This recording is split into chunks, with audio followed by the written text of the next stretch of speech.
امام الانبیاء صلی اللہ علیہ وسلم نے فرمایا بچو اس جہنم سے جو میں اپنی آنکھوں سے دیکھ کر آیا ہوں. دیکھا چند نوجوان ہیں اور دور سے فرشتہ آ رہا ہے اور فرشتہ جہنم کی سراغ لے کر آ رہا ہے.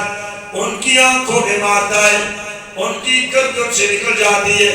وہ چیخ مارتے ہیں. آقا نے پوچھا جبرائیل یہ کون لوگ ہیں؟ بتایا میرے محبوب یہ بد نظری کرنے والے لڑکے اور لڑکیاں ہیں.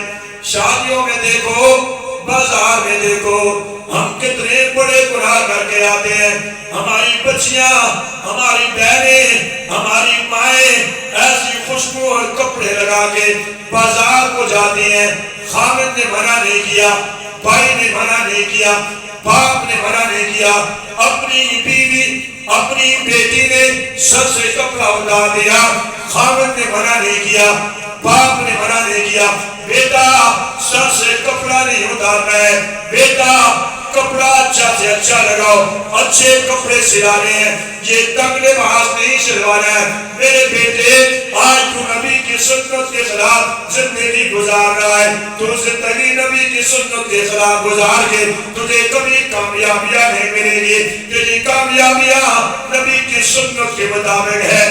دنیا میں, آخرت میں, زندگی میں اگر کامیابی چاہتے ہو, باپ یہ کہنے والا بن جائے میرے بیٹے گھر میں کبھی حرام کی کمائی نہیں لانا, کبھی کسی کا حق چھین کے نہیں لانا, کبھی کسی کی عزت کو لوٹ کے میرے گھر میں نہیں آنا ہے.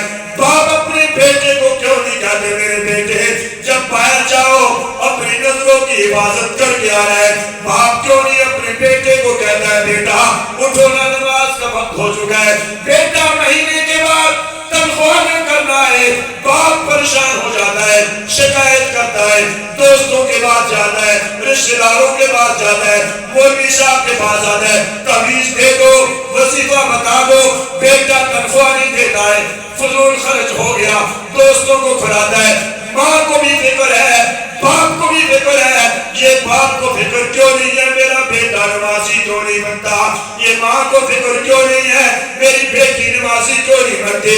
یہ فکر لائق ہو